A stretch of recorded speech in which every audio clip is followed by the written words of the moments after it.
I want to first talk to you about, when did you first realize you wanted to do singing as a career? When was like the first moment you realized that? Actually, it was about, like 3 months ago when I dropped Carnivore. Um, the reason why I chose to do it as a career because I got so excited. I dropped Carnivore. I got so much, good reviews and so many fans right off the bat. So it made me realize it made me happy. So it made me realize that that's what I wanted to do for the rest of my life. So prior to you mentioned releasing Cry No More and the feedback you got from it. So prior to that, you weren't really serious about doing it as a career. Is that what you're saying? See, like yeah, so like singing was always something that was, you know, relevant to my life. Like I always loved singing. It was my passion. But I never saw myself, being successful in singing Hmm. and actually having that as a career. Oh, okay. All right. Your bio states you don't come from a family of singers. So, where do you feel you develop your talent in singing? Um, Even though I wasn't surrounded by singers, my mother always played music.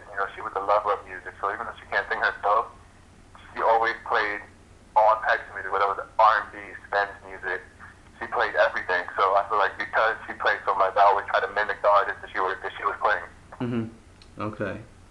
And your bio states some of your influences as like Carl Thomas, Brandy, Maxwell, Luther Vandross. I was wondering what made you gravitate towards R&B and soul music, like to perform it. That's it's all I was surrounded by. Growing up in the era that I grew up in, when I think of my mom and my brothers and cousins and friends, everybody listened to R&B music, and I had the Ushers and the Aaliyahs and the Baby Faces, and everybody at that time was R&B. So I feel like because I was surrounded by R&B, it made me gravitate towards it. Oh, okay, cool. And I was also reading in your bio about the story of how you had a choir teacher who heard your singing and had you transferred to the creative arts high school. When the teacher suggested that transfer to you, was that just an easy decision for you to make? Did did you want to leave the high school you're at and go do singing seriously? Like, tell me about that. It really wasn't a decision. She told the principal that I didn't belong there, and it happened so fast. She told the principal I didn't belong there. I went to the other school to audition, and then I made it. It all happened so fast. I didn't get a chance to even make a decision. It just happened. So, but once I got into the school, it was definitely a big difference. From one school to the next. Yeah. Okay. Um, you know, I also read you can sing in both English and Spanish. What's it like the difference to you? Singing in each different language. Um, it, I wouldn't say it's a difference. I feel like it's probably harder for me to sing in Spanish because of the language. Hmm. I can sing in Spanish, but it's not my first language, so sometimes I have to concentrate a little harder to get the words out or to think of the right words to sing. But I don't really think in terms of performing it's a difference. Yeah. Do you see yourself releasing music in Spanish at any point in the future? Definitely. I feel like that's definitely a tool that I want to use, to gain more fans. I want to be able to be global. Yeah. Okay. And as someone who writes music, where do you draw your inspiration from in writing? Um, from life experiences, when I write, I sit down and I write about what really happens to me in my life. Like I'm not writing about, other people's experiences. It's just genuinely coming from my heart and from my real life experiences. And whether that's the times that I'm sad, happy, whether I'm crying, it all gets written down on paper. That's Yeah. what I feel like writing to me is my escape from the world. It's definitely my therapy. Yeah. Okay. And you wrote "Cry No More," the new single you have out. How's it been received by music fans? That, it actually been received better than I expected it to be received. Yeah. Like, so many people have, hit me up on a daily basis telling me that they're playing on their iPods and they're covering it on YouTube. And it's so overwhelming to have actual fans Hmm. actually even come out to my shows. They even came out to my show and they were singing the songs in the audience. Like, it feels really, really good Yeah. to have people actually come out and actually have fans. Yeah. So when you released the song originally, what were your intentions by doing that? When I released the song, I just wanted people to hear that Tyler Jacobs could sing, Tyler Jacobs could write, and Tyler Jacobs could actually, put a song together. Hmm. And I honestly didn't expect it to make the buzz that it did. It came out, and then the next day, so many people had it. Like it was definitely an unexpected result that I got from releasing Carnivore. My initial intention was just to have people, know that I could sing. Yeah, yeah, okay. And I was reading you're also working on an EP that's gonna follow soon. Tell me about that. My EP is coming. It's just I'm gonna release that when I feel like it's perfect.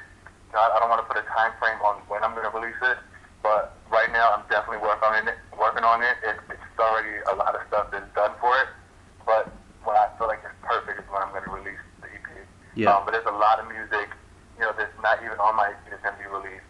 I have a mixtape coming out, and I also have, promotional singles that are gonna be dropping as well. yeah. I've seen you doing a bunch of covers of songs like popular songs that are out now and putting those on YouTube. Is that just to kind of build a buzz and all that? It's to build the buzz, also because those are songs that I like. I'm not the type of YouTube person that's gonna post the next hottest single. I'm the type of person that's gonna go on YouTube and actually sing something that I want to sing, something that I actually listen to, and if people like it, then they like it, and thankfully people have been going to my YouTube page and subscribing. Hmm. Yeah, definitely. I want to talk to you a little bit about some artists that you personally like and could see yourself collaborating with in the future. Like if you had the choice, who would you like to work with in the future? My number one person I would love to work with is Brandy, and only because I gravitate to her tone. I feel like she has a beautiful tone, and not only her tone, but the things that she does in music. If you don't have a musical ear, you don't understand the things that she's doing, and she just does so much that inspires me. That I would love to work with her and actually be in the studio and actually, learn from her. Because I feel like if I was to go into the studio with her, it'll be like going back to school. Yeah. Because there's so much to learn from her vocally, the way that she leads out the track, even the way she vocally arranges. Hmm. Okay. So that would probably be the first person I would want to collaborate with. I also want to collaborate with people, underground artists like Priscilla Renee and TC. Even if you go back to people like Babyface, I want to collaborate with Babyface and Rihanna and Drake. There's so many people that I want to, collaborate with. Yeah. Okay. I want to ask you about something you mentioned earlier about how until you released Cry No More, you hadn't really considered music as a career. Did you have were you pursuing a different type of career and have you now put that on hold? Tell me about that. What's funny is that, growing up, I guess because, my mother just always put in my head, I want you to be a doctor. That's what I was kind of going for. I wanted to be a doctor. And Oh, okay. out of I've always been singing, but I wasn't getting the feedback that I'm getting now back in the day from my family because it's not something that they wanted me to pursue. Hmm. So I would sing for them and they would be like, oh, you can't sing.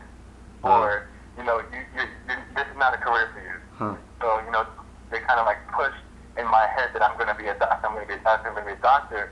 So then when I got older, when I got to that first high school, I didn't even think of singing, because I didn't think I could sing because so many people told me I couldn't. Yeah. So when I sang for the teacher, and she told me, you have a voice, like you can't be here, you can't put that to waste. Hmm. So when I got transferred to the school, that's the story, I got to that school, and that school kind of molded me into who I am today because I had to experience, the struggles between having to be serious with my academics and, in order for me to sing. Because if I didn't pass my classes, I couldn't sing. And then singing just started to become something that I yearned for, Yeah. something that I wanted to do all the time. And it's something I had to, it was a challenge to do because you had to do your academics before you did your singing. Yeah. So I feel like going to that creative performance high school, that's what made me want to pursue music as a career initially. But dropping Carnivore is where, it's just getting that feedback from everybody, I guess it boosted my confidence. And it just was like, I can see myself doing this and people actually like it. And it's something that makes me happy and it's something that makes me, I can't see myself doing anything else now. Hmm. So was all your family and everyone who was, not supporting you before, fully behind you now? Definitely. It's crazy crazy to see the transition. Like, I dropped Climbing More, and they were all on the radio listening to it when I first dropped it on Campfire Radio, and now that they can't even see me doing nothing else. Like they're on the same page. They all finally are starting to read the same book on the same page. Yep, yep. Okay, that's good. And how do you differentiate yourself from the thousands of other artists who are just like yourself, just trying to grind and trying to make it in music for a career? I would just say the fact that I'm real and that I'm a young man who is giving you all of my experiences, and is somebody who's writing from the heart, and somebody who is singing from the heart, and is giving you a story. I feel like everybody else is out doing gimmicks and have a bunch of background dancers. And, I'm not knocking them. That's their thing. But I feel like what makes me different is the fact that I'm not worried about that. I'm worried about giving you a raw show and giving you what's genuinely inside of me. My heart. Yeah. Yeah. Okay. If you were to meet someone who hadn't had a chance to hear your music yet, and they ask you, can you describe your sound to me? How would you describe your sound, of music? If I was to describe it in one word, I would have to say raw. Yeah. And I would say raw because it's real. Like there's no other word to the best describe besides real. Like real, I'm so real. Like and not too many people are gonna sing about crying no more. There's a lot of guys out there who won't sing about crying. Mm-hmm. So for me, for that even to be my first promotional single, I feel like that says a lot. Yeah. That I'm coming out and I'm giving you the real me. I'm giving you a man who is crying and who doesn't want to cry no more. So I feel like my single speaks for itself. I'm real. Yeah. That's actually something I noticed when I saw you perform live at BB King's. You did the Trey songs, We Can't Be Friends, and you did the Cry No More. Both those songs were like full of emotion. I could tell you were just coming from the heart, like performing both those songs. And in my opinion, it was one of the best performances that night, and the crowd went crazy. Tell me about the reception you got. Oh, no problem. Tell me about the reception you got. How it felt to get that great reception over there when you performed. I'm a shy person, so yeah. I'm on stage and then I perform and I hear the crowd at the end. It is nothing like hearing that crowd scream when you give your name and you say and check me out at such and such.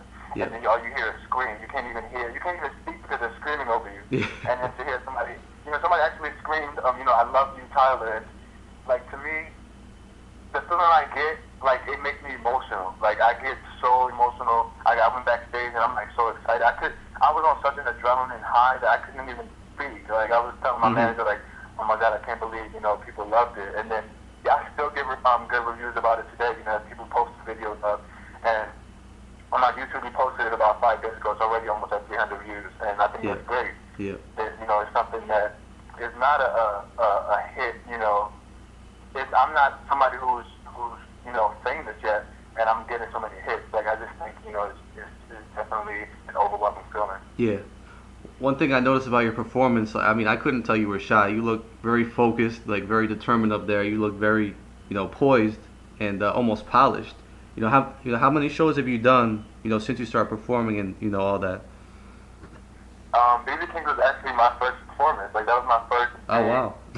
My first showcase. Yeah. I performed at little places like Village Underground, but I never performed anything that was mine. Yeah. So, BB King was my first performance where I was showcasing my actual music and showcasing me on an actual stage. Like, me actually playing with a big audience and in the stage. That was my first time, so it was all new to me. Yeah.